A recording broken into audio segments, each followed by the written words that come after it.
ദൈവനാമം മഹത്വപ്പെടുമാറാകട്ടെ. സന്തോഷത്തോടുകൂടെ ദൈവസന്നിധിയിൽ ദൈവത്തെ ആരാധിപ്പാനായിട്ട് നമുക്കിടയായി. അതിനുശേഷം ഒരുമിച്ച് വചനത്തിൻ്റെ മുൻപാകെ നിൽപ്പാനായിട്ടും നമുക്കിങ്ങനെ ഒരു സാവകാശം ദൈവം നൽകിയതോർത്ത് ദൈവത്തെ നന്ദിയോടെ സ്തുതിക്കുന്നു.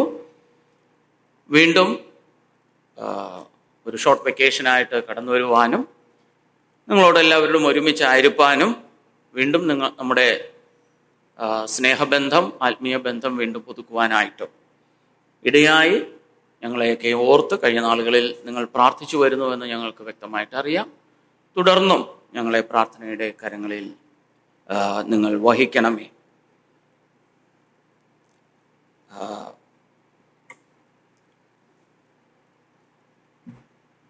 നാട്ടിലേക്ക് വരുമ്പോൾ ഡെഫിനറ്റ്ലി അതൊരു ഹോം കമ്മിങ് തന്നെയാണ്. ആ ഹോം കമ്മിങ് ഏറ്റവും ഹൃദ്യമായി അനുഭവപ്പെടുന്നത് നമ്മുടെ മാതൃസഭയിലേക്ക് കടന്നു വരുമ്പോഴാണ്. ഞാൻ എപ്പോഴും ഓർമ്മിപ്പിക്കാറുണ്ട്, ഞങ്ങളുടെ സഭ വളരെ ചെറിയ സഭയാണ്. മൈക്രോ സഭ എന്ന് ഞങ്ങൾക്ക് വേണമെങ്കിൽ പറയാം.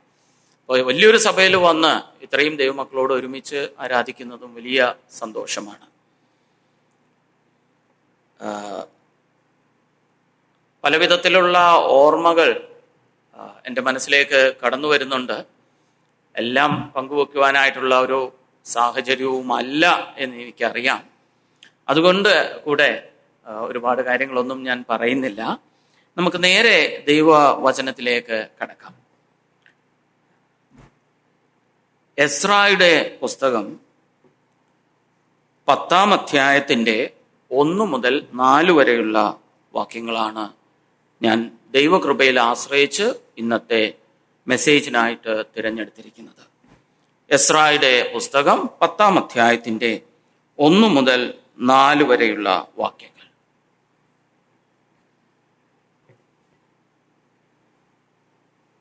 ഞാൻ വായിക്കട്ടെ. എസ്ര ഇങ്ങനെ ദൈവാലയത്തിനു മുൻപിൽ വീണ് കിടന്ന് കരഞ്ഞ് പ്രാർത്ഥിക്കുകയും ഏറ്റുപറയുകയും ചെയ്തപ്പോൾ പുരുഷന്മാരും സ്ത്രീകളും പൈതങ്ങളുമായി ഇസ്രായേലിയരുടെ ഏറ്റവും വലിയൊരു സഭ അവന്റെ അടുക്കൽ വന്നുകൂടി. ജനവും വളരെ കരഞ്ഞു. അപ്പോൾ ഏലാമിന്റെ പുത്രന്മാരിൽ ഒരുവനായ യഹിയേലിന്റെ മകൻ ശെഖന്യാവ് എസ്രായോട് പറഞ്ഞത്, നാം നമ്മുടെ ദൈവത്തോട് ദ്രോഹം ചെയ്തു ദേശനിവാസികളിൽ നിന്ന് അന്യജാതിക്കാരത്തികളെ വിവാഹം ചെയ്തിരിക്കുന്നു. എങ്കിലും ഈ കാര്യത്തിൽ ഇസ്രായേലിനു വേണ്ടി ഇനിയും പ്രത്യാശയുണ്ട്. ഇപ്പോൾ ആ സ്ത്രീകളെ ഒക്കെയും അവരിൽ നിന്ന് ജനിച്ചവരെയും യജമാനന്റെയും നമ്മുടെ ദൈവത്തിന്റെ കൽപ്പനയിങ്കൽ വിറയ്ക്കുന്നവരുടെയും നിർണയപ്രകാരം നീക്കിക്കളവാൻ നമ്മുടെ ദൈവത്തോട് നാം ഒരു നിയമം ചെയ്യുക. അത് ന്യായപ്രമാണത്തിനനുസാരമായി നടക്കട്ടെ. എഴുന്നേൽക്ക, ഇത് നീ നിർവഹിക്കേണ്ടുന്ന കാര്യം ആകുന്നു. ഞങ്ങൾ നിനക്ക് തുണയായിരിക്കും. ധൈര്യപ്പെട്ട് പ്രവർത്തിക്കാം. ഇന്ന് നിങ്ങളുടെ മുൻപാകെ എനിക്ക് ലഭിച്ചിരിക്കുന്ന സമയത്ത് ഒരു വ്യക്തിയെ കാണിച്ചു തരണം എന്നാണ് ഞാൻ ആഗ്രഹിക്കുന്നത്. ഇത് വർഷകാലമാണ്, അല്ലെങ്കിൽ കാലവർഷമാണ്. വർഷകാലത്തിൽ തടിച്ചുകൂടിയ ഒരു ജനമാണ് നാം ഇവിടെ കാണുന്ന ജനം. അത് താഴോട്ട് വായിക്കുമ്പോഴറിയാം, ഇപ്പോൾ വായിക്കണ്ട. ആ വർഷകാലത്ത് തടിച്ചുകൂടിയ ജനത്തിന് എന്താണ് സംഭവിച്ചത്? ആ ജനം എന്തുകൊണ്ട് ആ വർഷകാലത്ത് തടിച്ചുകൂടി? ആ വർഷകാലത്ത് അവർ അനുഭവിച്ച ആത്മീക ഉണർവ് എങ്ങനെയാണ്? ആ ആത്മീക ഉണർവിൽ വളരെ ചെറിയൊരു കഥാപാത്രമായ ലെസർ നോൺ ഇൻഡിവിജ്വലാണ് നാം ഇവിടെ കണ്ട ശെഖന്യാവ്. ഈ ശെഖന്യാവിന്റെ കോൺട്രിബ്യൂഷൻ എന്തായിരുന്നു എന്നുള്ളതാണ് ഇന്നത്തെ എൻ്റെ മെസ്സേജിന്റെ വിഷയം. ഇസ്രായേൽ മക്കളുടെ ആത്മീക ഉണർവിൽ ശെഖന്യാവിനുള്ള സംഭാവന എന്നാണ് ഞാൻ ഇതിനെ ടൈറ്റിൽ ചെയ്തിരിക്കുന്നത്. ഇതിന്റെ പശ്ചാത്തലം അല്പം വിവരിച്ചിട്ട് ഞാൻ ശെഖന്യാവിലേക്ക് വരാം. കാരണം രണ്ടാണ്, എനിക്ക് സമയം ഉണ്ട്. രണ്ടാമത്, ശരിയായ നിലയിൽ കണ്ടെക്സ്റ്റ് അല്ലെങ്കിൽ അതിന്റെ പശ്ചാത്തലം മനസ്സിലാക്കുമ്പോൾ നമുക്ക് ഈ വിഷയം കൂടുതൽ മനസ്സിലാകും. അപ്പോൾ അതുകൊണ്ടാണ് ഞാൻ പശ്ചാത്തലത്തിന് ഒരല്പം സമയം എടുക്കുന്നത്. നമുക്കെല്ലാവർക്കും അറിയാവുന്ന പുസ്തകങ്ങളാണ് എസ്രായുടെയും നെഹമ്യാവിന്റെയും പുസ്തകങ്ങൾ. ഇസ്രായേൽ ബാബിലോണിൽ നിന്ന് കടന്നു വന്ന ഇസ്രായേൽ ജാതിയുടെ അല്ലെങ്കിൽ അവരുടെ ചരിത്രത്തിന്റെ അവസാന സമയം വിവരിക്കുന്നതാണ് ഈ പുസ്തകങ്ങൾ. പഴയ നിയമ ചരിത്ര പുസ്തകങ്ങളുടെ അവസാന പുസ്തകങ്ങളാണ് എസ്രായും നെഹമ്യാവും എസ്തേറും ഒക്കെ. എന്തുകൊണ്ട് ഇവര് ബാബിലോണിലേക്ക് പ്രവാസത്തിലേക്ക് പോകേണ്ടി വന്നു എന്ന് ചോദിച്ചാൽ നമുക്ക് വ്യക്തമായിട്ട് ഉത്തരം പറയുവാനായിട്ട് കഴിയും. ദൈവത്തിന്റെ പ്രമാണം അവര് വിട്ടുകളഞ്ഞു. ദൈവസന്നിധിയിൽ അവര് പാപം ചെയ്തു. ദൈവം അവരെ വാൺ ചെയ്തതാണ്, നിങ്ങൾ ന്യായപ്രമാണം വിട്ടു പോവുകയാണെങ്കിൽ നിങ്ങൾ പ്രവാസത്തിലേക്ക് പോകും എന്ന്. ദൈവം ഒരു പ്രാവശ്യമല്ല പല പ്രാവശ്യം അവർക്ക് മുന്നറിയിപ്പ് കൊടുത്തു. എങ്കിലും അവര് ദൈവവചനം വിട്ട് അവര് മാറിപ്പോയി. ആ വിഷയത്തിലേക്കൊന്നും നാം പോകുന്നില്ല. എന്നാൽ ദൈവം പ്രവചിച്ചതുപോലെ അല്ലെങ്കിൽ ദൈവം പ്രവാചകന്മാരിൽ കൂടെ കൽപ്പിച്ചതുപോലെ സംഭവിക്കുകയും ചെയ്തു. അവരെ സിറിയക്കാര് അല്ലെങ്കിൽ അസീറിയൻസും പിന്നെ ബാബിലോണിയൻസും വന്ന് അവരെ അടിമത്തത്തിലേക്ക് കൊണ്ടുപോയി. അങ്ങനെ അടിമത്തത്തിലേക്ക് കൊണ്ടുപോയ ജനം ബാബിലോണിൽ ജീവിക്കുവാനായിട്ടിടയായി തീർന്നു. നമുക്കറിയാം 70 വർഷമായിരുന്നു ബാബിലോണിലെ പ്രവാസ കാലം. ഈ 70 വർഷത്തെ ബാബിലോന്യ പ്രവാസത്തിന് ശേഷം ക്രിസ്തുവിന് മുൻപ് 538 വർഷം ഒരു നേതൃത്വത്തിലേക്ക് ഒരു വ്യക്തി കടന്നു വരികയും ആ വ്യക്തി അവരെ പ്രവാസത്തിൽ നിന്ന് അല്ലെങ്കിൽ ബാബിലോണിൽ നിന്ന് മടക്കി ഇസ്രായേലിലേക്ക് കൊണ്ടുവരികയും ചെയ്തു. നമുക്കറിയാം ആ വ്യക്തിയുടെ പേര് സെരുബാബേൽ എന്നാണ്. അപ്പോൾ സെരുബാബേലും കൂടെ ശേഷ് ബസർ എന്ന് പറയുന്ന ഒരു വ്യക്തിയും, ഈ രണ്ട് വ്യക്തികളും ഒന്ന് തന്നെയാണോ എന്ന് ചിന്തിക്കുന്നവരുമുണ്ട്. എന്നാൽ രണ്ടായിട്ട് എഴുതിയിട്ടും ഉണ്ട്. അപ്പോൾ ഈ വ്യക്തിയോ അല്ലെങ്കിൽ ഈ വ്യക്തികൾ അവർക്ക് നേതൃത്വം കൊടുത്തുകൊണ്ട് അവരെ ഇസ്രായേലിലേക്ക് ദൈവം ആ നിലയിൽ അവരെ മടക്കിക്കൊണ്ടുവരുത്തുവാനായിട്ട് പുറജാതി രാജാവായിട്ടുള്ള അല്ലെങ്കിൽ ബാബിലോൺ കഴിഞ്ഞു. അപ്പോൾ പേർഷ്യൻ രാജവംശമാണ് ഇപ്പോൾ.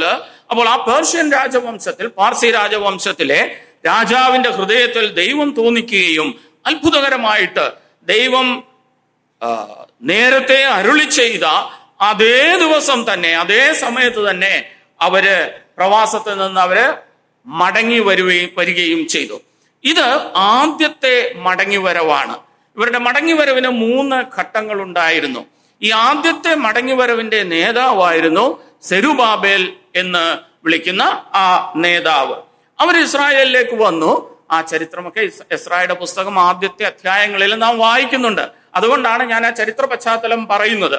അങ്ങനെ അവര് ഇസ്രായേലിലേക്ക് ആദ്യത്തെ ഒരു ഗ്രൂപ്പ് കടന്നു വരികയും അവര് ദൈവാലയത്തിന്റെ പണി അല്ലെങ്കിൽ റീസ്റ്റോറേഷൻ ഓഫ് ദ ടെമ്പിൾ, ദൈവാലയത്തിന്റെ പണിയുടെ പുനരുദ്ധാരണം അവര് നിർവഹിക്കുകയും ചെയ്തു. അതിനായിട്ട് അവര് പരിശ്രമിച്ചു. എന്നാൽ എല്ലായിടത്തും സംഭവിക്കുന്നത് പോലെ എപ്പോഴൊക്കെ നാം ആത്മീകമായിട്ടുള്ള ഉണർവ് പ്രാപിക്കുന്നുവോ, എപ്പോൾ സഭ വളരുന്നുവോ, എപ്പോൾ സഭയ്ക്കുള്ളിൽ ആത്മീക ഉണർവ് അനുഭവിക്കുന്നുവോ, അപ്പോഴൊക്കെ പുറത്തുനിന്നും അകത്തുനിന്നും എതിർപ്പുകൾ വരും. അങ്ങനെ അതേപോലെ തന്നെ നിങ്ങൾ മടങ്ങിപ്പോയിട്ട് ആ ഭാഗമൊക്കെ ഒന്നുകൂടെ ഒന്ന് വായിക്കുക ഈ ആഴ്ച തന്നെ. അപ്പോൾ ആ നിലയിലുള്ള എതിർപ്പുകള് ഉള്ളിൽ നിന്നും അനുരഞ്ജനത്തിന്റെ ഭാവത്തിൽ, സഹായത്തിന്റെ ഭാവത്തിൽ, എതിർപ്പിന്റെ ഭാവത്തിൽ, ത്രട്ടനിങ്ങിന്റെ ഭാവത്തിൽ അല്ലെങ്കിൽ ഭീഷണിയുടെ ഭാവത്തിൽ അവരിലേക്ക് കടന്നു വന്നു. പാവപ്പെട്ട മനുഷ്യരാണ്. അവർക്ക് വലിയൊരു പട്ടാളമോ ഒരു വലിയ സൈന്യമോ ഇല്ല. കാരണം ദീർഘവർഷങ്ങൾ അവര് പ്രവാസത്തിലായിരുന്നു. അവര് പേടിച്ചു പോയി. ദൈവത്തിന്റെ കൈ അവർക്ക് അനുകൂലമാണ് എന്നുള്ള ആ ഫാക്ട് അതവര് മറന്നുപോയി. എന്തു പറ്റി? പണി നിലച്ചുപോയി. പണി നിലച്ച്, അത് 535 ഞാൻ പറഞ്ഞല്ലോ. BC 538 വന്ന ജനം 535 ആയപ്പോഴേക്ക് ഈ പണി നിലച്ചുപോയി. എന്നാൽ ദൈവത്തിന്റെ വേല, ദൈവം ആഗ്രഹിക്കുന്ന, ദൈവം നിയമിച്ച, ദൈവം കൽപ്പിച്ചിരിക്കുന്ന വേല അനുസ്യൂതം മുൻപോട്ട് പോവുക തന്നെ ചെയ്യും. അത് നാം ഒരു കാലത്തും മറന്നു പോകരുത്. അതുകൊണ്ട് ചില വർഷങ്ങൾ കഴിഞ്ഞപ്പോൾ വേറൊരു രാജാവിൽ നിന്നും ഒരു പുതിയ എഡിക്റ്റ് അല്ലെങ്കിൽ പുതിയൊരു വിളംബരം ഉണ്ടാകുവാനായിട്ട് ഇടയായി തീർന്നു. അപ്പോൾ അതിന് ആ പുതിയൊരു എഡിക്റ്റ് അല്ലെങ്കിൽ പുതിയൊരു വിളംബരം ഉണ്ടാകുവാനായിട്ടുള്ള സന്ദർഭങ്ങളും അവിടെ എഴുതിയിട്ടുണ്ട്. ഇത് 520 അപ്പോ 15 വർഷക്കാലം ദൈവാലയത്തിന്റെ പണി നിലച്ചുപോയി. അപ്പോൾ അതിനുശേഷം 520 വീണ്ടും ഈ പണി തുടങ്ങുവാനായിട്ട് ഇടയായി തീർന്നു. ഇതേ സെരുബ്ബാബേൽ തന്നെ 516 ഈ ദൈവാലയത്തിന്റെ പണി പൂർത്തീകരിച്ചു. ഇനിയും ഈ മുടങ്ങിപ്പോയ സമയത്ത് ഇവരൊരു ആത്മീക ഡൾനെസ് അല്ലെങ്കിൽ ആത്മീകമായിട്ട് ഒരു ഉണർവില്ലാഞ്ഞ അവസ്ഥയിലായി തീർന്നപ്പോൾ അവരുടെ മധ്യേ ശുശ്രൂഷിപ്പാനായിട്ട് ദൈവം പ്രവാചകന്മാരെ അയച്ചിരുന്നു എന്നുള്ളത് നമ്മെ വളരെ ആശ്വസിപ്പിക്കുന്ന കാര്യമാണ്. എവിടെയൊക്കെ ദൈവമക്കൾ ഈ നിലയിൽ പ്രതികൂലങ്ങള്, പ്രശ്നങ്ങള്, പ്രയാസങ്ങൾ ഒക്കെ അനുഭവിക്കുമ്പോൾ ദൈവം അവരുടെ മധ്യേ ദൂതുകൾ അയക്കും എന്നുള്ളത് അന്ന് 2 പ്രവാചകന്മാരാണ് പ്രധാനമായിട്ട്, സെഖര്യാവും ഹഗ്ഗായിയും. അപ്പോൾ ഹഗ്ഗായി പ്രവചനവും സെഖര്യ പ്രവചനവും നാം വായിക്കുമ്പോൾ ആ പ്രവാചകന്മാരുടെ മഹത്വവും നമുക്ക് അതിൽ നിന്ന് കാണുവാനായിട്ട് കഴിയും. അവര് ദീർഘനാള് അവര് ദൈവജനത്തിന്റെ മധ്യേ പ്രഘോഷിക്കുവാനായിട്ട്, പ്രവചിക്കുവാനായിട്ട്, ദൈവത്തിന്റെ ന്യായപ്രമാണത്തെ കുറിച്ച് അവരെ ഓർപ്പിക്കുവാനായിട്ട് അവർക്കിടയായി തീർന്നു.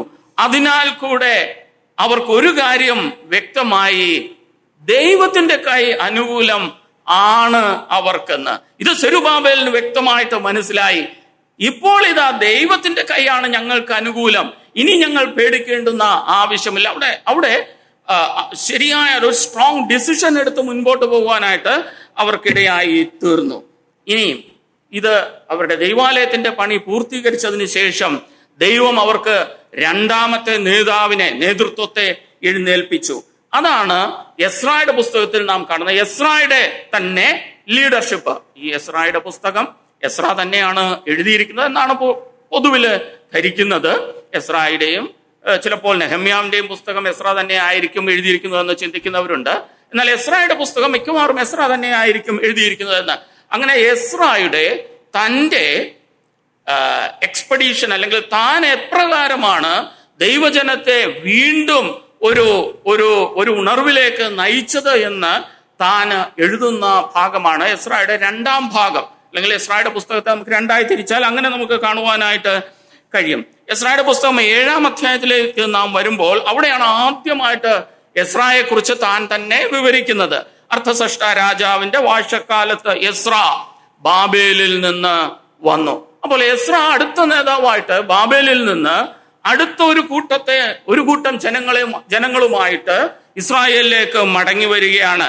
അവനെക്കുറിച്ച് നാം വായിക്കുന്നത് താഴോട്ടുള്ള വാക്യങ്ങളില് ഈ എസ്രാ 6ാം വാക്യമാണ്. എസ്രായുടെ പുസ്തകം 7ാം അധ്യായം 6ാം വാക്യത്തിൽ, ഈ എസ്രാ ഇസ്രായേലിന്റെ ദൈവമായ യഹോവ നൽകിയ മോശയുടെ ന്യായപ്രമാണത്തിൽ വിദഗ്ധനായ ശാസ്ത്രിയായിരുന്നു. അവന്റെ ദൈവമായ യഹോവയുടെ കൈ അവന് അനുകൂലമായിരിക്കാൻ രാജാവിന്റെ അപേക്ഷയൊക്കെയും അവന് നൽകി. ഇനി അതിന്റെ 10ാം വാക്യം കൂടെ ഒന്ന് വരിക. യഹോവയുടെ ന്യായപ്രമാണം പരിശോധിപ്പാനും അതനുസരിച്ച് നടപ്പാനും, തീർന്നില്ല, ഇസ്രായേലിൽ അതിന്റെ ചട്ടങ്ങളും വിധികളും ഉപദേശിപ്പാനും എസ്രാ മനസ്സു വെച്ചിരുന്നു. ഇവിടെ പോസിറ്റീവായിട്ട് മനസ്സായി തന്റെ തന്നെ പരിശ്രമത്താല് മനസ്സ് വെച്ച ഒരു വ്യക്തിയായിരുന്നു എസ്രാ. എസ്രാ ശാസ്ത്രി മാത്രമല്ല, നമ്മുടെ എസ്രായുടെ വംശാവലി താൻ തന്നെ എഴുതുന്നുണ്ട്. അവൻ ഏറ്റവും അവസാനം വംശാവലിയുടെ അവസാനം അവൻ മഹാപുരോഹിതനായ അഹരോന്റെ മകൻ, മഹാപുരോഹിതനായ അഹരോന്റെ വംശത്തിൽ പിറന്നവനാണ് ഈ എസ്രാ. അതുകൊണ്ട് എസ്രാ എന്താണ്, അല്ലെങ്കിൽ എസ്രാ ആരാണ്? എസ്രാ പുരോഹിതനുമാണ്. അതേസമയം തന്നെ തീർന്നില്ല, എസ്രാ ന്യായപ്രമാണത്തിൽ വിദഗ്ധനായിരുന്നു, ന്യായപ്രമാണ ശാസ്ത്രിയായിരുന്നു. സ്ക്രൈബ് എന്നാണ് ഇംഗ്ലീഷിൽ എഴുതിയിരിക്കുന്നത്. അപ്പോ അതായത് ദൈവത്തിന്റെ പ്രമാണം എഴുതി, ദൈവത്തിന്റെ പ്രമാണം പഠിച്ച്, ഇതെല്ലാം മനസ്സ് വെച്ച് ചെയ്തതാണ് കേട്ടോ. മനസ്സ് വെക്കാത്തതുകൊണ്ടാണ് നമുക്ക് പലപ്പോഴും പഠിക്കാനായിട്ടും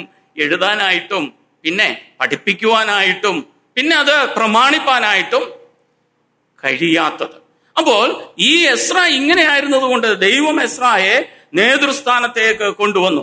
എസ്രായുടെ നേതൃത്വത്തിൽ BC 458 അവരുടെ സെക്കൻഡ് എക്സ്പെഡീഷൻ ആരംഭിച്ചു. ഇത് ആദ്യത്തെ ദൈവാലയത്തിന്റെ ഡെഡിക്കേഷൻ അല്ലെങ്കിൽ ദൈവാലയത്തിന്റെ സമർപ്പണത്തിന് ശേഷം 58 വർഷങ്ങൾക്ക് ശേഷമാണ് ഈ രണ്ടാമത്തെ എക്സ്പെഡീഷൻ.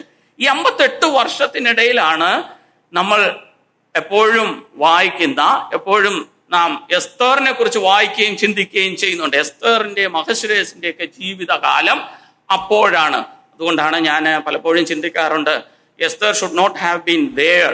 എസ്തേർ എത്രയും പെട്ടെന്ന് ഇസ്രായേലിലേക്ക് മടങ്ങി വരേണ്ടുന്ന ഒരു സ്ത്രീ ആയിരുന്നു, ഒരു ജനമായിരുന്നു. അവര് പാർസി ആ രാജത്വത്തിൽ തന്നെ അവിടെയുള്ള സുഖ സമ്പത്തും അവിടെയുള്ള സന്തോഷവും അവിടെയുള്ള കൺവീനിയൻസും ഒക്കെ അനുഭവിച്ച് അവിടെ തന്നെ അവര് ജീവിച്ചു. ഇനിയും ആ എസ്തേറിന്റെ ഒക്കെ ചരിത്രം ഈ ഇടക്കാലയളവിലാണ്. അങ്ങനെ എസ്രായുടെ നേതൃത്വത്തിൽ അടുത്ത ഒരു കൂട്ടം ഇസ്രായേൽ ജാതി കൂടെ യെരൂശലേമിലേക്ക് വന്നു. വീണ്ടും ഒരു നവീകരണം അവിടെ നടക്കുകയാണ്. ഈ ഭാഗത്തേക്ക് നമുക്ക് മടങ്ങി വരാം. അതിനു മുൻപ് ഞാൻ മൂന്നാമത്തെ എക്സ്പെഡീഷനും കൂടെ പറയാം. അത് നമുക്കറിയാവുന്ന, നാം എപ്പോഴും പലാവർത്തി വായിക്കുന്ന, പ്രസംഗകരുടെ ഏറ്റവും ഇഷ്ടപ്പെട്ട ടോപ്പിക് ആരാ? നെഹമ്യാവ്. ദൈവവചനത്തിൽ പറഞ്ഞിരിക്കുന്ന നേതാക്കന്മാരിൽ ഞാൻ പറയും, നമ്മുടെ കർത്താവായ യേശു ക്രിസ്തു കഴിഞ്ഞാൽ വലിയ നല്ലൊരു നേതാവാണ്, വളരെ ക്വാളിറ്റീസ് ഉള്ള ഒരു നേതാവായിരുന്നു നെഹമ്യാവ്. ആ നെഹമ്യാവിന്റെ എക്സ്പെഡീഷൻ അല്ലെങ്കിൽ നെഹമ്യാവിന്റെ നേതൃത്വത്തിൽ മൂന്നാമത്തെ ഗ്രൂപ്പ് കടന്നു വന്നതാണ് നമ്മൾ നെഹമ്യാവിന്റെ പുസ്തകത്തിൽ വായിക്കുന്ന. ഈ മൂന്നാമത്തെ ഗ്രൂപ്പിന്റെ ഉദ്ദേശം എന്നുള്ളത്, അവർ കടന്നു വന്നത്, ദൈവാലയം നിർമ്മിക്കപ്പെട്ടു, എന്നാൽ ദൈവാലയത്തിന്റെ ചുറ്റുമതിൽ തകർന്നു കിടക്കുകയാണ്. ആ മതിൽ നിർമ്മാണത്തിനായിട്ടാണ് മൂന്നാമത്തെ ഗ്രൂപ്പ് കടന്നു വന്നത്. ഇനി നമുക്ക് ഈ എസ്രായുടെ, ഞാൻ ആ മൂന്നാമത്തെ എക്സ്പെഡീഷനിലേക്ക് പോകുന്നില്ല, നമുക്ക് രണ്ടാമത്തെ പര്യവേക്ഷണത്തിൽ തന്നെ നമുക്ക് ആയിരിക്കാം. നമ്മൾ വായിച്ചു, എസ്രായെ കുറിച്ച് നമ്മൾ വായിച്ചതാണ്. അവൻ അഹരോന്റെ വംശാവലിയിൽപ്പെട്ടവനാണ്, അവൻ പുരോഹിതനായിരുന്നു, അതേസമയം തന്നെ അവൻ ന്യായശാസ്ത്രിയുമായിരുന്നു. ഇനിയും ഇവര് വരുന്ന വഴിക്ക്, ഞാൻ ഈ കണ്ടെക്സ്റ്റ് അല്പം വിശദമായി പറയുകയാണ്, കാരണം നമുക്ക് ആ പിക്ചർ ശരിക്ക് കിട്ടണം. ഇവർ വരുന്ന വഴിക്ക് വെച്ച് ഇവർക്കൊരു കാര്യം മനസ്സിലായി, ഇവരോടുകൂടെ ലേവ്യർ ഇല്ല. അപ്പോൾ ഇവരോടുകൂടെ ലേവ്യർ ഇല്ലെങ്കിൽ എന്ത് സംഭവിക്കും? ഈ കൂട്ടത്തിൽ ലേവ്യർ ഇല്ല. ഇവരവിടെ പോയിട്ട് ദൈവാലയമുണ്ട്, ഇനിയും ദൈവാലയത്തിന്റെ ശുശ്രൂഷകൾക്കെല്ലാം ക്രമീകരണം വരുത്തണം. ഈ ക്രമീകരണം വരുത്തണം എന്നുണ്ടെങ്കിൽ ലേവ്യര് അവരോടുകൂടെ ഉണ്ടായിരിക്കണം.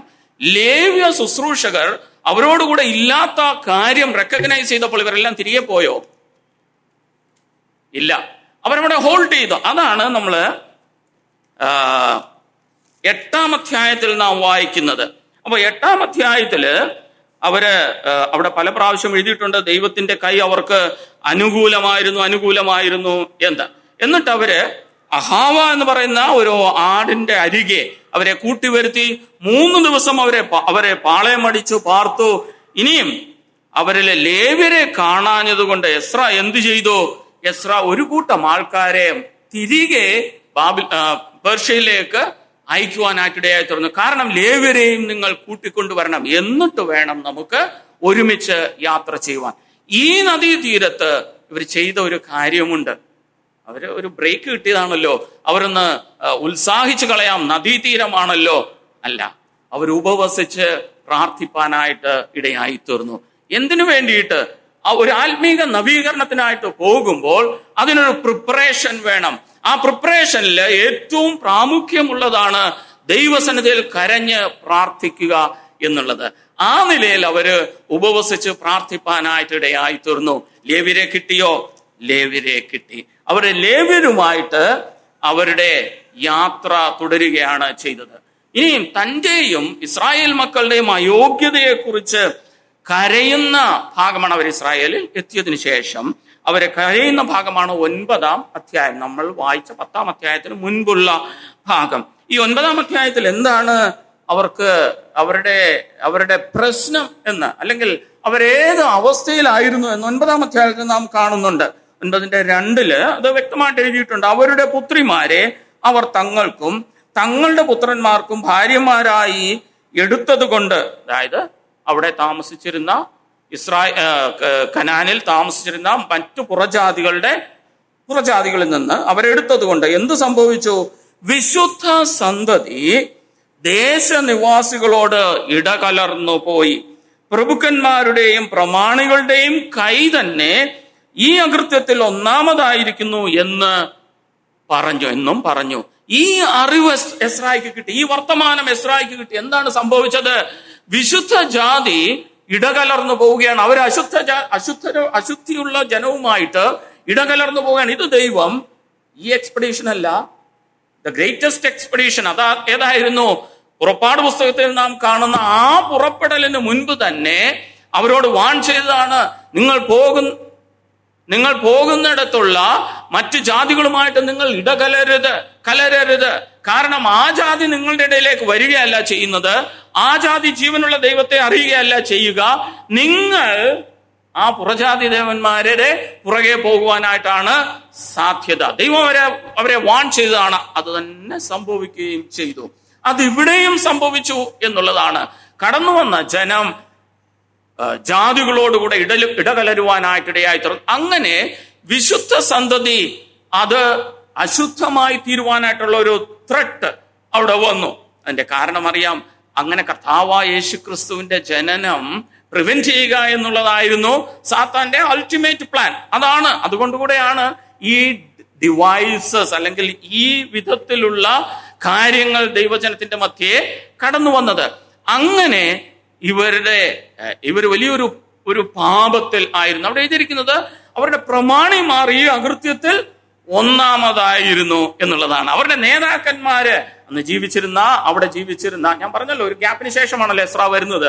അപ്പോൾ ആ എസ്രായുടെ മുൻപിലാണ് ഈ വർത്തമാനം എത്തിയത്.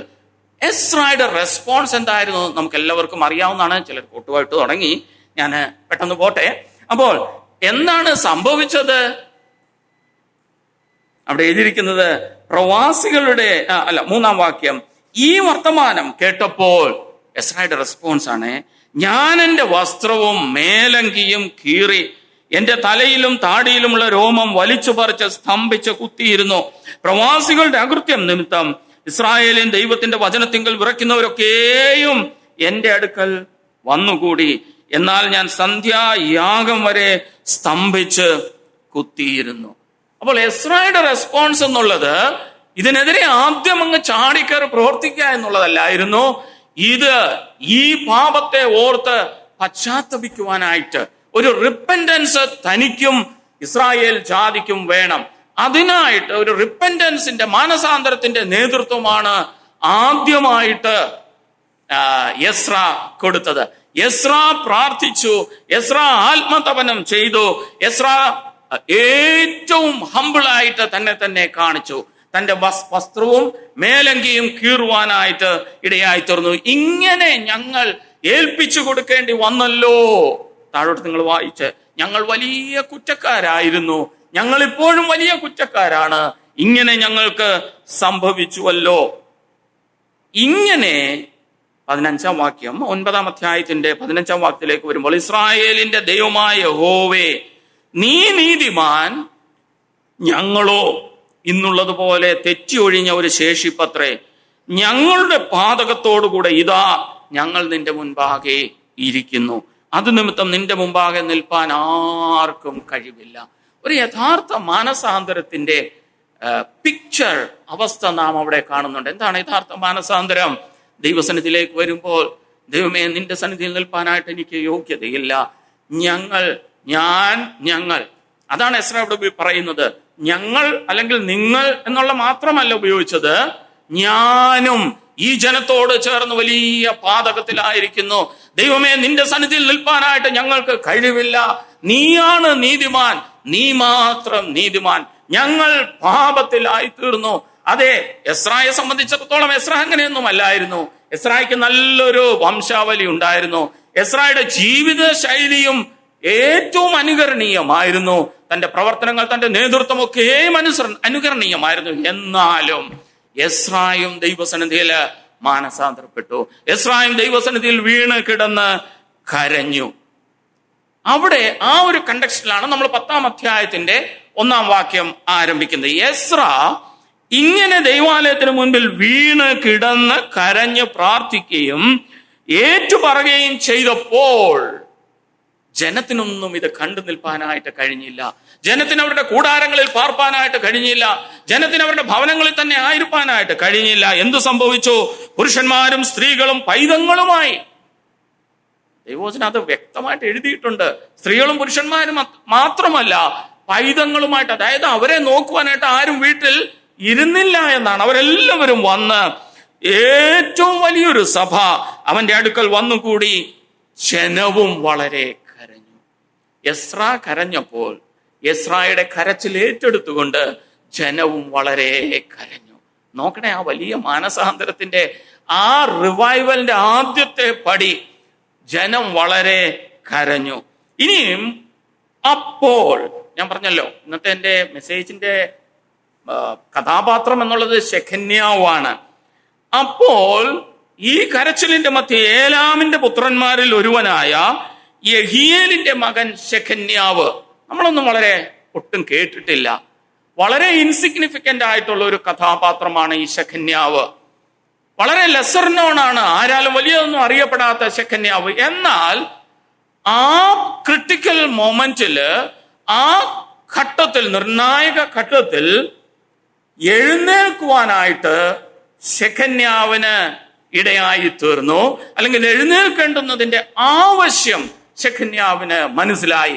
അതുകൊണ്ട് ശെഖന്യാവ് പെട്ടെന്ന് എഴുന്നേറ്റു. പെട്ടെന്ന് എന്നുള്ളത് എന്റെ അഡീഷനാണ്, എന്നാൽ അത് വായിക്കുമ്പോൾ തന്നെ നമുക്കറിയാം അല്ലെ.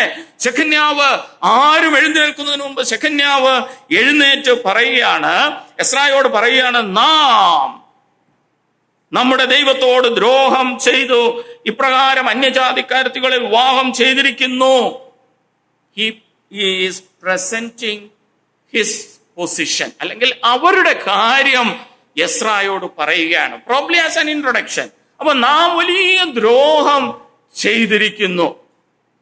ഇനിയും വീണ്ടും നമുക്ക് മാനസാന്തരത്തിൽ, അല്ല വീണ്ടും നമുക്ക് ഉപവാസത്തിലേക്കും പ്രാർത്ഥനയിലേക്കും പോകാമെന്നാണോ ശെഖന്യാവ് പറഞ്ഞത്?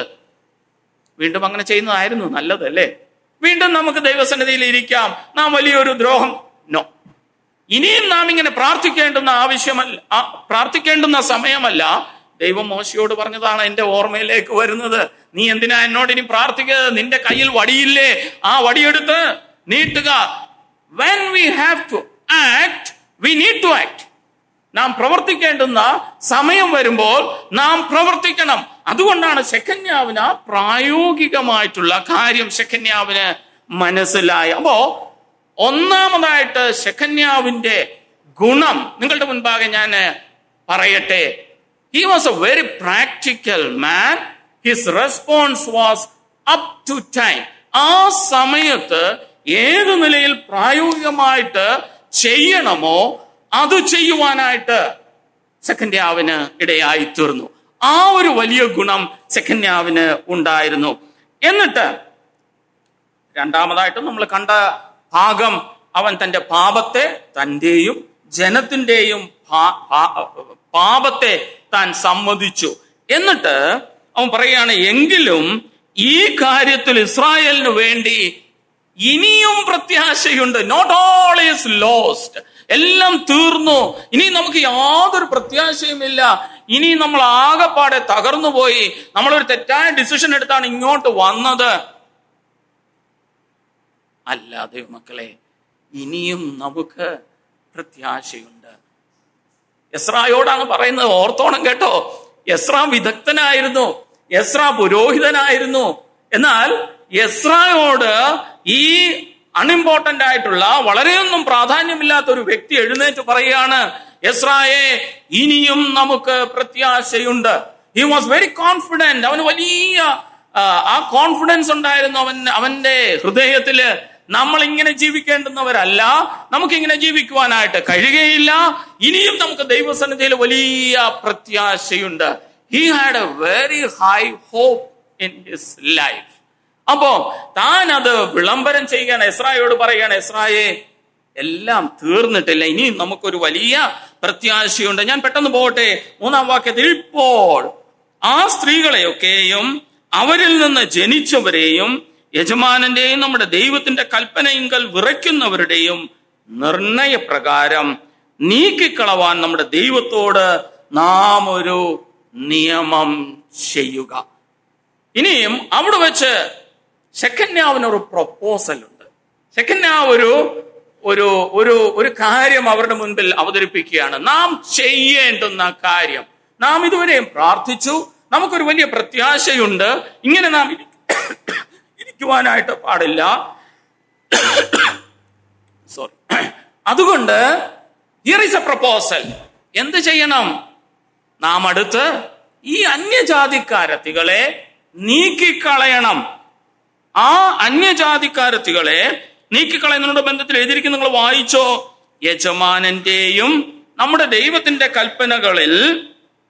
കൽപ്പനയെങ്കിൽ വിറയ്ക്കുന്നവരുടെയും നിർണയപ്രകാരം. അതിന്റെ അർത്ഥം എസ്രായെ നീ ചെയ്യണമെന്നല്ല, നീ ഒറ്റയ്ക്ക് ചെയ്യണമെന്നുമല്ല, ഇങ്ങനെ ദൈവവചനത്തിങ്കിൽ വിറയ്ക്കുന്നവരുടെ ഒരു കൂട്ടത്തെ നീ കൂട്ടണം. അത് പ്രമാണത്തിങ്കിൽ വിറയ്ക്കുന്നവർ, പ്രമാണമനുസരിച്ച് ചെയ്യുവാൻ കഴിയുന്നവർ ആയിരിക്കണം. അപ്പോ ആ പ്രമാണത്തിങ്കൽ വിറയ്ക്കുന്നവരെ നീ കൂട്ടിച്ചേർക്കണം. അങ്ങനെ കൂട്ടിച്ചേർത്ത് നാം നമ്മുടെ ദൈവത്തോടൊരു നിയമം ചെയ്യുക. എന്താണ് കവനന്റ്? എന്താണ് ആ നിയമം?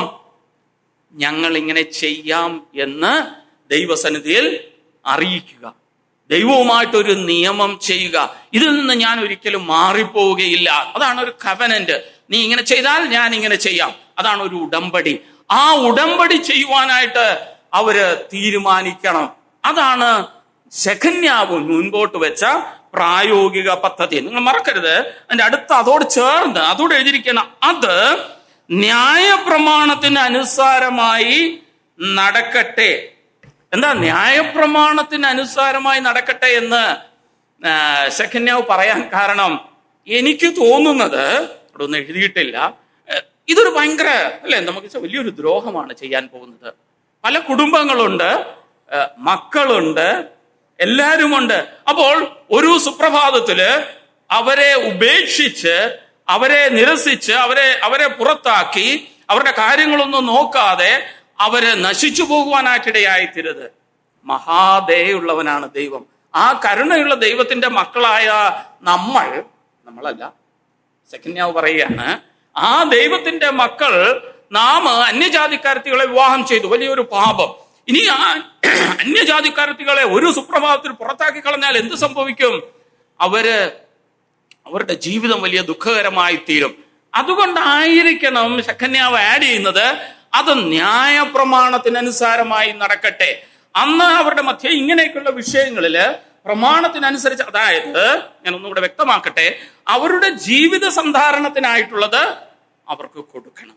അവരുടെ മക്കളും കൂടെയാണ് അവർ ജീവിക്കണം. എന്നാൽ അവരുമായിട്ട് ഇനിയുള്ള കാലം ഒരു ബന്ധവും ഉണ്ടാകുവാനായിട്ട് പാടില്ല. ഇന്നത്തെ നമ്മുടെ കൾച്ചറിൽ, നമ്മുടെ നീതിന്യായ വ്യവസ്ഥകളിൽ അത് വളരെ ക്രൂരമായി നമുക്ക് തോന്നിയേക്കാം. അത് നമുക്ക് അക്സെപ്റ്റ് ചെയ്യാനായിട്ട് വലിയ പ്രയാസം ഉണ്ടായിരിക്കാം. എന്നാൽ ആ സമയത്തെ കാര്യമാണ്. അപ്പോൾ എന്നിരുന്നാലും അവരുടെ ജീവിത സന്ധാരണത്തിന് അവർക്ക് ജീവിപ്പാനായിട്ടുള്ള വക കൊടുക്കണം. അത് പ്രമാണത്തിനനുസരിച്ച് നടക്കണം. പിന്നെ 4-ാം വാക്യം നിങ്ങൾ ശ്രദ്ധിക്കുക. എഴുന്നേൽക്ക, ഇത് നീ നിർവഹിക്കേണ്ടുന്ന കാര്യം ആകുന്നു. എസ്രാ, മതി, ഇനി നീ എഴുന്നേൽക്കണം. Stand up, you need to stand up. ഇനി നീ എഴുന്നേൽക്കണം. കാരണം ഇത് നീ ചെയ്യേണ്ടുന്ന കാര്യമാണ്. നീ അത് ചെയ്യണം എന്നുള്ള എല്ലാ ഉറപ്പും എല്ലാ ധൈര്യവും, അടുത്ത വാക്യം നിങ്ങൾ ശ്രദ്ധിച്ചോ, ഞങ്ങൾ നിനക്ക് തുണയായിരിക്കും, ധൈര്യപ്പെട്ട് പ്രവർത്തിക്കാം. അങ്ങനെ ഒരാള് നമ്മോട് പറയുമ്പോൾ എന്തൊരു ബലമായിരിക്കും, എന്തൊരു ധൈര്യമായിരിക്കും നമുക്ക് ലഭിക്കുന്നത്. നീ മുൻപോട്ട് പോകാൻ, ഞാനുണ്ട്, ഞങ്ങളുണ്ട് നിന്റെ പുറകെ. നീ പേടിക്കേണ്ട എസ്രായെ, നീ പേടിക്കേണ്ട. നീ കരഞ്ഞു, മനം തിരിഞ്ഞു പ്രാർത്ഥിച്ചു, ഞങ്ങൾ പ്രാർത്ഥിച്ചു, ഇനിയും നീ എഴുന്നേൽക്ക, ഞങ്ങൾ നിനക്ക് പുറകെയുണ്ട്. വലിയ ധൈര്യം എസ്രായ്ക്ക് സെഖന്യാവ് നൽകി. വലിയ ഹോപ്പുള്ളവനായിരുന്നു, ഒപ്റ്റിമിസ്റ്റിക് ആയിരുന്നു ഈ സെഖന്യാവ്. അതുകൊണ്ടാണ് സെഖന്യാവ് ഇത്തരത്തിൽ പ്രവർത്തിപ്പാനായിട്ട് ഇടയായി തീർന്നത്. നിങ്ങൾ ആരും ചോദിച്ചില്ല സെഖന്യാവ് എന്ന വാക്കിന്റെ അർത്ഥം എന്താണെന്ന്. ഇത് ആദ്യം പറയേണ്ടതാണല്ലേ? അല്ലെ, ഞാൻ ആദ്യം സെഖന്യാവിന്റെ ജീവിതം ഒന്ന് കാണിച്ചിട്ട് ഇനി സെഖന്യാവ് എന്ന വാക്കിന്റെ അർത്ഥം one who is intimate with God, ദൈവവുമായിട്ട് അടുപ്പം സൂക്ഷിക്കുന്ന വ്യക്തി. ഇതാണ് സെഖന്യാവിന്റെ പേരിന്റെ അർത്ഥം. ഇപ്പൊ നിങ്ങൾക്ക് മനസ്സിലായി എന്തുകൊണ്ടാണ് സെഖന്യാവിന് ഈ ധൈര്യം ലഭിച്ചതെന്ന്. എവിടെ നിന്നാണ് സെഖന്യാവിന് ഈ ധൈര്യം ലഭിച്ചതെന്ന്? കാരണം സെഖന്യാവ് തന്റെ ജീവിതത്തിൽ ദൈവത്തോട് അടുപ്പം സൂക്ഷിച്ച് ജീവിച്ചവണ്. He was so intimate with God. പഴയ നിയമത്തില് പൊതുവിലെ പേരുകളുടെ അർത്ഥത്തിലാണ് ജനം ജീവിച്ചത്. ഇന്ന് നമുക്ക് അങ്ങനെയല്ല. അതുകൊണ്ട് എൻ്റെ പേര് ഇങ്ങനെ ആയതുകൊണ്ട് ഞാൻ ഇങ്ങനെ ആകും എന്നില്ല. എന്നാൽ അങ്ങനെ ആയിരുന്നു പഴയ നിയമകാലത്ത് ചിലപ്പോഴല്ലെങ്കിൽ പലപ്പോഴും. അപ്പോൾ അതുകൊണ്ട് സെഖന്യാവ് ദൈവത്തോട് അടുത്ത് നിന്നതിനാൽ ദൈവജനത്തിന്റെ, അതായത് ദൈവജനം ഏതവസ്ഥയിലാണ്? അവര് അന്യജാതിയുമായിട്ട് മിക്സപ്പ് ആയിരിക്കുകയാണ്. അതിന് ഇംഗ്ലീഷിൽ ഒരു ടേം ഉണ്ട്, സിൻക്രറ്റിസം. അപ്പോൾ അങ്ങനെ അതായത് ഒരു നമ്മൾ കെമിസ്ട്രിയിലൊക്കെ പഠിക്കുന്ന ഒരു അമാൽഗം ഉണ്ടല്ലോ, അല്ലെങ്കിൽ അങ്ങനെ നിലയിൽ ഒരു അലോയ്. അപ്പൊ അത് വേർപെടുത്തുവാൻ കഴിയാത്ത വണ്ണമുള്ള ഒരു അമാൽഗമായിട്ട് ദൈവജനം ആയിത്തീർന്നിരിക്കുന്ന ആ അവസ്ഥയിലാണ് ദൈവജനം ഇപ്പോൾ.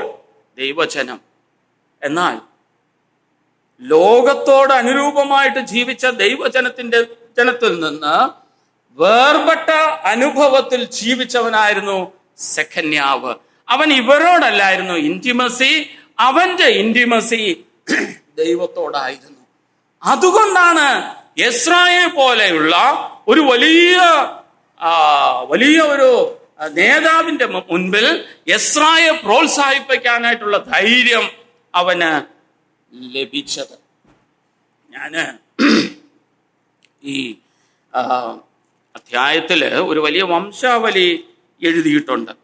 അതായത് ബാബേലിൽ നിന്ന് വന്ന വംശാവലി. അപ്പൊ ആ വംശാവലി എല്ലാം ഒന്ന് എണ്ണി നോക്കിയാല് 42,360 അത്രയും ആൾക്കാരാണ് ഉള്ളത് എന്ന് ഏറ്റവും അവസാനം അവിടെ എഴുതിയിട്ടുണ്ട്. അത് എണ്ണി കൂട്ടമായിട്ട് തന്നെ അവിടെ എഴുതിയിട്ടുണ്ട്. അപ്പോ ഞാനത് 2-ാം അധ്യായത്തിന്റെ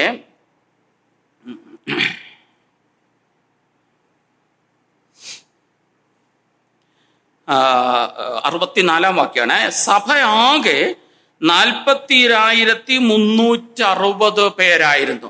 അതായത് സെരുബാബേലിന്റെ നേതൃത്വത്തിൽ വന്ന ഓൾറെഡി സെറ്റിൽഡ് കനാനിൽ അല്ലെങ്കിൽ ഇസ്രായേലിൽ ഓൾറെഡി സെറ്റിലായ ഫസ്റ്റ് എക്സ്പെഡീഷനിൽ വന്ന ടോട്ടൽ നമ്പറാണ് അവിടെ എഴുതിയിരിക്കുന്നത് 41,360. ഇനി എങ്ങനെ ഞാൻ പറഞ്ഞേ, നിങ്ങളെ കൺഫ്യൂസ് ആക്കാനൊന്നും അല്ല, എത്ര പേർക്ക് മാത്സ് അറിയാമെന്നൊന്ന് അറിയണമല്ലോ. ഇനിയും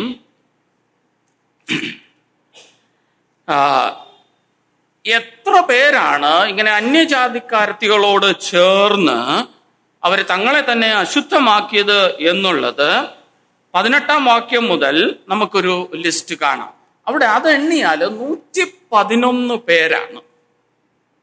അപ്പൊ ഈ 42,000 ആൾക്കാരില് 111 പേരെ മാത്രമേ ലിസ്റ്റ് ഔട്ട് ചെയ്തിട്ടുള്ളൂ. ചിലപ്പോൾ അതിൽ കൂടുതൽ ആൾക്കാർ കാണും.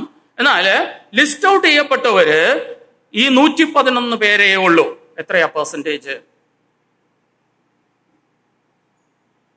100 എന്ന് വെക്കുക.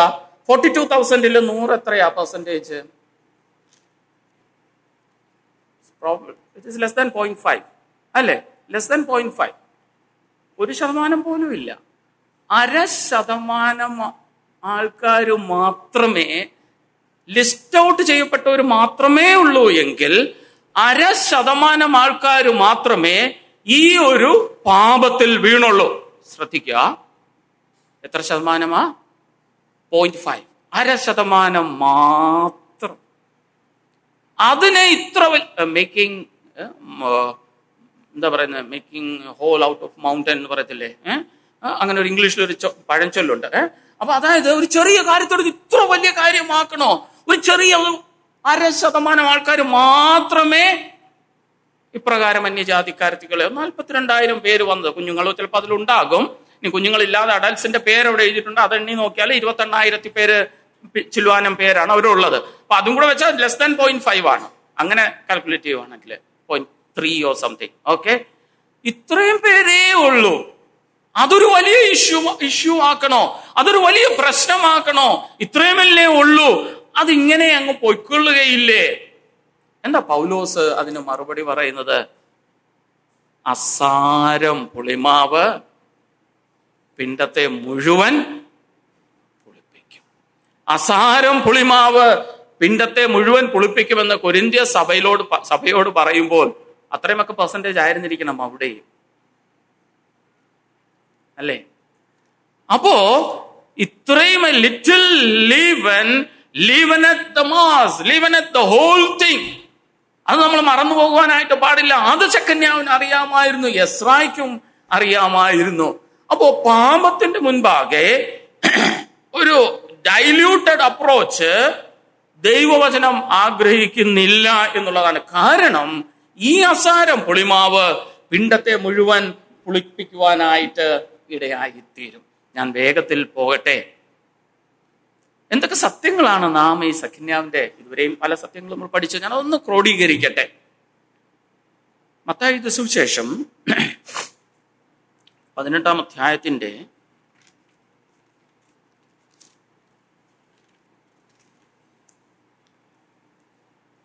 8-ാം വാക്യം ഞാൻ വായിക്കുകയാണ്. നിന്റെ കയ്യോ, 18:8, നമ്മുടെ കർത്താവിന്റെ വാക്കുകളാണവ. നിന്റെ കയ്യോ കാലോ നിനക്ക് ഇടർച്ചയായാൽ അതിനെ വെട്ടി എറിഞ്ഞു കളക. 2 കൈയും 2 കാലും ഉള്ളവനായി നിത്യാഗ്നിയിൽ വീഴുന്നതിനേക്കാൾ അംഗഹീനനായിട്ടോ മുടന്തനായിട്ടോ ജീവനിൽ കടക്കുന്നത് നിനക്ക് നന്ന്. നിന്റെ കണ്ണ് നിനക്ക് ഇടർച്ചയായാൽ അതിനെ ചൂഴ്ന്നെടുത്ത് എറിഞ്ഞു കളക. 2 കണ്ണുള്ളവനായി അഗ്നിനരകത്തിൽ വീഴുന്നതിനേക്കാൾ ഒറ്റക്കണ്ണനായി ജീവനിൽ കടക്കുന്നത് നിനക്ക് നന്ന്. ആ വാക്യത്തിൽ നിന്ന് മനസ്സിലാകുന്നത്, പാപത്തിൽ നിന്ന് life separated from sin, it's always painful. അങ്ങനെ ചെയ്യണമെന്നല്ല കർത്താവ് പറഞ്ഞത് കേട്ടോ. കർത്താവ് അത്രത്തോളം, കർത്താവ് പറഞ്ഞ വാക്യങ്ങളുടെ അർത്ഥം അത്രത്തോളം പ്രയാസമുള്ളതാണ്. നിങ്ങൾ പാപത്തിൽ നിന്ന് മാറി നടക്കുക, അല്ലെങ്കിൽ ഇത്രത്തോളം ദൈവജനത്തെ മലീമസമാക്കുന്ന കാലക്രമത്തിൽ ദൈവജനത്തെ പുളിപ്പിക്കുന്ന ഈ ചെറിയ പാപത്തിൽ നിന്ന് നിങ്ങൾ മാറണമെങ്കിൽ അത് വലിയ പ്രയാസമാണ്. സെക്കന്യാവിനെ സംബന്ധിച്ചിടത്തോളം അത് വലിയ പ്രയാസമായിരുന്നു. എന്താ നിങ്ങൾക്ക് അറിയണോ? കാരണം ഞാൻ ആ വാക്യം കൂടെ ഒന്ന് വായിക്കട്ടെ. ഈ പേരുകൾ പറയുന്നതിന്റെ കൂട്ടത്തില് 26-ാം വാക്യം, എസ്രായുടെ പുസ്തകം 10-ാം അധ്യായത്തിന്റെ 26-ാം വാക്യം, ഏലാമിന്റെ പുത്രന്മാരിൽ മഥന്യാവ്, സഖരിയാവ്, യഹീയേൽ, അബ്ദി, യെരേമോത്ത്, ഏലിയാവ്. ഈ ഏലാം ആരാ? ഏലാമ് ഈ സെഖന്യാവിന്റെ വലിയ അല്ലെങ്കിൽ അപ്പന്റെ മുത്തച്ഛനായിരുന്നു. അപ്പൊ ഏലാമിന്റെ മക്കളിൽ, അല്ലെങ്കിൽ സെഖന്യാവിന്റെ പിതാവിന്റെ സഹോദരന്മാരും ഈ പാപത്തിൽ ലിസ്റ്റഡ് ഔട്ടാണ്. ഈ പാപം ചെയ്തവരുടെ ലിസ്റ്റില് സ്വന്തം ആൾക്കാരും ഉണ്ട്. അയ്യോ, അപ്പൊ ഞാൻ മിണ്ടാതിരിക്കേണ്ടതല്ലേ? എന്റെ അപ്പന്റെ സഹോദരന്മാരും ഇങ്ങനെ തന്നെ പറ്റിപ്പോയവരാണ്. അപ്പോ സെഖന്യാവ് മിണ്ടാതിരിക്കേണ്ടതല്ലേ? ഇനി സെഖന്യാവ് മിണ്ടിയത് കൊണ്ട് എന്ത് സംഭവിക്കുന്നു ഇവിടെ? എനിക്ക് തോന്നുന്നു ഇനി ഈ അപ്പന്റെ സഹോദരന്മാരൊന്നും അവന്റെ വീട്ടിലേക്ക് വരികയില്ല. It is very painful. അപ്പോ അവന് ഡിസിഷൻ എടുത്ത് എഴുന്നേറ്റത് കൊണ്ട് അവൻ ഐസൊലേറ്റ് ചെയ്യപ്പെടുവാനായിട്ടുള്ള സാധ്യതയുണ്ട്. അവന് വിരോധമായിട്ട് സംസാരിക്കുവാനായിട്ടുള്ള സാധ്യതയുണ്ട്. It's very painful. എന്നാലും ധൈര്യത്തോടുകൂടെ ദൈവസന്നിധിയിൽ എഴുന്നേറ്റ് നിന്ന് ഈ പാപത്തിനെതിരെ നിൽപ്പാനും ഇതിനു വേണ്ടിയിട്ട് എസ്രായെ പ്രോത്സാഹിപ്പിക്കുവാനായിട്ടും ഇടയായി തീർന്നു. അപ്പോൾ എതിർപ്പുണ്ടാകുവാനായിട്ട് സാധ്യതയുണ്ടെങ്കിലും പാപത്തിന്റെ മുൻപാകെ ശക്തമായി നിൽപ്പാനായിട്ട് നമുക്കിടയായി തീരണം. ഞങ്ങളുടെ സ്ഥലം സഭയിൽ ചിലപ്പോഴെങ്കിലും ഇങ്ങനെയുള്ള ഇഷ്യൂസ് വരുമ്പോൾ എന്നെ പുറകോട്ട് നയിക്കുന്ന ഒരു കാര്യം എന്നുള്ളത്, എന്തെങ്കിലും പറഞ്ഞാൽ എൻ്റെ സഭയിലെ 25% ആൾക്കാർ അങ്ങ് പോകും, അല്ലേ? അല്ലെങ്കിൽ 1 or 2 പോയാൽ 25% പോകുന്ന അവസ്ഥയായി പോലും. അതുകൊണ്ട് ചിലപ്പോഴെങ്കിലും ഒരു മൗനത്തിന്റെ അവസ്ഥ ഞങ്ങളുടെ സഭയിൽ ഉണ്ടായിട്ടുണ്ട്, എന്നെ സംബന്ധിച്ചിടത്തോളം. കാരണം ശക്തമായി പറഞ്ഞാൽ ആ ശക്തിയോടെ തന്നെ അവരങ്ങ് പോയേക്കും. അപ്പോൾ അത് വരാതിരിക്കാനായിട്ട്, എന്നാൽ സെഖന്യാവ് ആ നിലയിലുള്ള ഒരു വ്യക്തി ആയിരുന്നില്ല എന്നുള്ളത് ഈ സെഖന്യാവിനെ കുറിച്ച് വായിച്ചപ്പോൾ എനിക്ക് ഓർക്കുവാനായിട്ട് ഇടയായി തീർന്നു. സെഖന്യാവ് തന്റെ സ്വന്തം അപ്പന്റെ സഹോദരന്മാർ ഇങ്ങനെയാണ് എങ്കിലും സെഖന്യാവ് ധൈര്യത്തോടെ നിൽപ്പാനായിട്ട് ഇടയായി തീർന്നു. ഇനി സെഖന്യാവിന്റെ ഒരു ക്വാളിറ്റി എന്നുള്ളത് ഞാൻ ക്വാളിറ്റി ആയിട്ട് പറയുകയാണ്. ആത്മീക നേതൃത്വത്തെ, അല്ലെങ്കിൽ അവരെ നയിക്കുന്ന ആത്മീക നേതൃത്വത്തെ അംഗീകരിപ്പാനും അവർക്ക് ശക്തമായ പിന്തുണ പ്രമാണമനുസരിച്ച് കൊടുക്കുവാനായിട്ടും സെഖന്യാവിനിടയായിത്തീർന്നു. തൻ്റെ സ്വന്തം ബന്ധുക്കൾ ഉണ്ടായിരുന്നുവെങ്കിലും ആത്മീക നേതൃത്വത്തിന് വലിയ ശക്തമായ പിന്തുണ കൊടുക്കുവാനായിട്ട് സെഖന്യാവ് എന്ന സാധാരണ വിശ്വാസിക്ക് ഇടയായി തീർന്നു. ആ പിന്തുണയാണ് എസ്രായ്ക്ക് എഴുന്നേറ്റ്, നമുക്കറിയാം അത് കേട്ട ഉടനെ അങ്ങനെ എസ്ര എഴുന്നേറ്റ് ഈ വാക്കുപോലെ ചെയ്യേണ്ടതിന് എന്ന് പറഞ്ഞാണ് തുടങ്ങുന്നത്. സെഖന്യാവ് ഇത് പറഞ്ഞതോടുകൂടെ എസ്രായ്ക്ക് ഒരു ഡബിൾ സ്ട്രെങ്ത് കിട്ടിയതാണ്. ഇനി ഞാൻ പ്രവർത്തിക്കുവാനായിട്ട് ആരംഭിക്കും. ഇനി മറന്നു പോകരുതേ, സെഖന്യാവിന്റെ പേരിന്റെ അർത്ഥം ഇന്റിമേറ്റ് വിത്ത് ഗോഡ് എന്നാണ്. Are we intimate with God? പെട്ടെന്ന് എൻ്റെ മനസ്സിലേക്ക് വരുന്നത് മോശയാണ്. മോശ എത്രത്തോളം ദൈവത്തോട് ഒരു സ്നേഹിതൻ സംസാരിക്കുന്നത് പോലെ ദൈവം മോശയോട് സംസാരിച്ചു. That is the intimacy. അങ്ങനെയുള്ള ഒരു ഇന്റിമസി സൂക്ഷിപ്പാനായിട്ട് ദൈവം നമ്മെ ഇടയാക്കട്ടെ. എത്ര നല്ല ശുശ്രൂഷകരാണ് നമ്മൾ എന്നുള്ളതും എനിക്ക് ചിന്തിപ്പാനായിട്ട് ഇടയായി തീർന്നു. ദൈവത്തിന്റെ വിചാരകന്മാരായാണ് ദൈവം നമ്മെ ആക്കിയിരിക്കുന്നത്. We need to be good stewards. ആ സ്റ്റീവാർഡ്ഷിപ്പാണ് നമുക്ക് എല്ലാവർക്കും നൽകിയിരിക്കുന്നത്. ആ ഗ്രഹവിചാരകത്വം നമ്മൾ എത്ര വിശ്വസ്തയോടുകൂടെ ചെയ്യുന്നു എന്നുള്ളത് നമുക്കറിയാം. യോശുവ മോശ ദൈവത്തോട് സമാപന കൂടാരം എന്ന് പറയുന്നത് ആക്ച്വൽ സമാപന കൂടാരം ഉണ്ടാകുന്നതിന് മുൻപ് പുറപ്പാട് പുസ്തകം 33-ാം അധ്യായത്തിൽ നാം വായിക്കുന്ന ആ മോശ പാളയത്തിന് പുറത്തടിച്ച സമാപന കൂടാരം, ആ സമാപന കൂടാരത്തില് മോശ ചെല്ലുമ്പോൾ വേറൊരു വ്യക്തിയെ നമ്മൾ അവിടെ കാണുന്നുണ്ട്. അത് യോശുവയാണ്. ഞാൻ ഇങ്ങനെ ചിന്തിക്കും, മോശ ഉണ്ടായിരുന്നതിലും കൂടുതൽ സമയം ചെലവഴിച്ചത് ചിലപ്പോൾ യോശുവ ആയിരിക്കും. അവിടെ എഴുതിയിരിക്കുന്ന പദം നിങ്ങൾ ശ്രദ്ധിക്കുക. യോശുവയോ കൂടാരത്തെ വിട്ടുമാറാതിരുന്നു. അപ്പൊ ആ വാചകത്തിന്റെ ഘടനയനുസരിച്ച് മോശ പോയി, എന്നാൽ യോശുവയോ യോശുവ അങ്ങനെയായിരുന്നു. ആ കൂടാരത്തിനൊന്നും ചുളുക്കമൊന്നും വരാതെ അത് കാറ്റടിച്ച് ഒക്കെ പോകുമ്പോൾ, അതല്ലെങ്കിൽ പൊടി തട്ടുമ്പോൾ ഒക്കെ പൊടിയൊക്കെ ഒന്ന് തട്ടി പൊടിയടിക്കുമ്പോൾ എല്ലാ നിലയിലും ആ കൂടാരത്തെ നോക്കിയിരുന്നത് യോശുവയായിരുന്നു. കാരണം മോശ കടന്നു വരുവാനായിട്ടുള്ള സ്ഥലമാണ്. മോശ മാത്രമല്ല, അതിലൊക്കെ ഉപരിയായിട്ട് ദൈവം കടന്നു വരുന്ന സ്ഥലമാണ്, ഇവർ സംസാരിക്കുന്ന സ്ഥലമാണ്. അപ്പോൾ ഈ സ്ഥലത്തെ ഏറ്റവും സുരക്ഷിതമായി ഭംഗിയായിട്ട് സൂക്ഷിക്കുന്ന ചുമതല എനിക്കാണ് എന്ന് യോശുവ മനസ്സിലാക്കിയത് കൊണ്ട് ആ ഗൃഹവിചാരകത്വം ഏറ്റവും പെർഫെക്റ്റ് ആയിട്ട് യോശുവയ്ക്ക് ചെയ്യുവാനായിട്ടിടയായിത്തീർന്നു. പിൽക്കാലത്ത് അതിനാൽ യോശുവ അനുഗ്രഹിക്കപ്പെട്ടു. അതിനാൽ മാത്രം എന്ന് ഞാൻ ചിന്തിക്കുന്നു. വേറൊരു വ്യക്തിയും കൂടെ നിങ്ങൾക്ക് ഓടിച്ച് പരിചയപ്പെടുത്തട്ടെ. എലീശയെ കുറിച്ച് എഴുതിയിരിക്കുന്നത് ഏലിയാവിന്റെ കൈക്ക് വെള്ളം ഒഴിച്ചു കൊടുത്തവനെന്ന് യഹോശാഫാത്താണെന്ന് തോന്നുന്നു കമന്റ് ചെയ്തത്. അങ്ങനെയാണ് ദൈവവചനത്തിൽ എഴുതിയിരിക്കുന്നത്. എലീശായെ ഇൻട്രൊഡ്യൂസ് ചെയ്യുന്ന സമയത്ത് ഇങ്ങനെ ഒരു പുരുഷനുണ്ട്, എലീശ എന്നുള്ള ഒരു ദൈവഭക്തനുണ്ട്, ഒരു ദൈവമകനുണ്ട്, ഇതിൻ്റെ അടുത്ത് താമസിക്കുന്നു. അവനോ ഏലിയാവിന്റെ കൈക്ക് വെള്ളം ഒഴിച്ചു കൊടുത്തവനാണ് എന്ന്. ഏറ്റവും എളിമയുള്ള, ഏറ്റവും അതൊരു പ്രയോഗമായി ചിന്തിക്കുന്നവരുണ്ട്. എന്നാൽ എന്താണ് ഈ കൈക്ക് വെള്ളം ഒഴിച്ചു കൊടുക്കുന്നത്? ഏലിയാവിനെ ശുശ്രൂഷിച്ചവനാണ്. ആ ശുശ്രൂഷയിൽ അവൻ ഏറ്റവും വിശ്വസ്തന. അതുകൊണ്ട് അവൻ എങ്ങനെ അറിയപ്പെടുന്നു? സെർവന്റ്. ഏലിയാവിന്റെ കൈക്ക് വെള്ളം ഒഴിച്ചു കൊടുത്തവനാണ്. ഇന്ന് ഏലിയാവില്ല. ആ സമയത്ത് ഏലിയാവിനേക്കാളും മഹത്വകരമായ ശുശ്രൂഷയാണ് എലീശ ചെയ്തത്.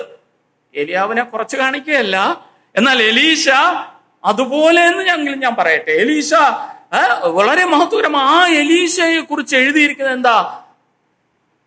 അവനൊരു എലിയാവിന്റെ കൈക്ക് വെള്ളം ഒഴിച്ചു കൊടുത്തവനാണ്. ആ യോശുവയോ കൂടാരത്തെ വിട്ടുമാറാതിരുന്നവനാണ്. അവരുടെ ജീവിതത്തിൽ അവർ ചെയ്ത ചെറിയ ചെറിയ ശുശ്രൂഷകളാൽ അവര് പിൽക്കാലത്ത് അറിയപ്പെടുവാനായിട്ട് ഇടയായി തീർന്നു. ശെഖന്യാവിനെ ഇന്ന് ഞാൻ നിങ്ങളുടെ മുമ്പിൽ അവതരിപ്പിക്കുവാനായിട്ടുള്ള കാരണം എന്താണ്? ശെഖന്യാവ് ചെയ്ത ഏറ്റവും ചെറിയ ശുശ്രൂഷ, എഴുന്നേറ്റ് നിന്ന് ധൈര്യമായിട്ട് എസ്രായെ ധൈര്യപ്പെടുത്തി. ഞാൻ ഓടിച്ചു പോകട്ടെ. വേറൊരു കാര്യം ഞാൻ നിങ്ങളോട് സൂചിപ്പിച്ചു. പ്രമാണപ്രകാരം ചെയ്യണം. അത് ശെഖന്യാവ് പറഞ്ഞു. നമ്മുടെ ബ്രദറൻ വിശ്വാസത്തിലുള്ള ഒരു പോയിന്റ് ആണല്ലോ സോളാ സ്ക്രിപ്ചർ. ദൈവവചനത്തിനനുസരണമായി ചെയ്യണം. നാം എന്ത് ചെയ്താലും അത് പ്രമാണപ്രകാരം ചെയ്യണം. ദൈവവചനാനുസരണം ചെയ്യണം. നമ്മുടെ ഇമോഷൻസോ നമ്മുടെ ലോജിക്കോ ഒന്നും അതിൽ ഇടകലരാതിരിക്കാനായിട്ട് നാം ശ്രദ്ധിക്കുക. ദൈവവചനപ്രകാരം ചെയ്യുവാനായിട്ട്. ഞാൻ ചില പുതിയ നിയമവാക്യങ്ങളൊക്കെ എഴുതിയിരുന്നു, എന്നാൽ സമയമില്ലാത്തതിനാൽ ഞാൻ മുൻപോട്ട് പോകട്ടെ. ശെഖന്യാവിനെ കുറിച്ച് നാം പിന്നെ നെഹമ്യാവിന്റെ പുസ്തകത്തിൽ നമ്മൾ വായിക്കുന്നുണ്ട്. ശെഖന്യാവ് അവിടെ അടങ്ങിയിരുന്നില്ല കേട്ടോ. 3-ാം അധ്യായത്തിന്റെ 29-ാം വാക്യത്തില് ഇത് ആ ശെഖന്യാവ് തന്നെയാണെങ്കിൽ അതിൻ്റെ ശേഷം 3:29 2-ാം ഭാഗമാണ് ഞാൻ വായിക്കുന്നത്. അതിൻ്റെ ശേഷം കിഴക്കേ വാതിൽ കാവൽക്കാരനായ ശെഖന്യാവിന്റെ മകൻ ശെമയ്യാവ് അറ്റകുറ്റം തീർത്തു. അതിൻ്റെ അർത്ഥം ശെഖന്യാവിന്റെ മക്കളും ശെഖന്യാവിന്റെ പാരമ്പര്യം പിന്തുടർന്നു എന്നുള്ളതാണ്. അപ്പൊ ശെഖന്യാവിനെ പോലെ ധൈര്യത്തോടുകൂടെ, ആ സമയത്ത് ശെഖന്യാവ് ഉണ്ടായിരുന്നോ എന്നൊന്നും എഴുതിയിട്ടില്ല, എന്നാൽ തൻ്റെ മകനും ശെഖന്യാവ് തന്നെയാണെങ്കിൽ അവനും ആ ധൈര്യത്തിന് ഒരു കുറവ് അന്നും അവന് സംഭവിച്ചില്ല. അത് ശെഖന്യാവ് അറിഞ്ഞപ്പോൾ എത്ര സന്തോഷം അവനുണ്ടായി കാണും.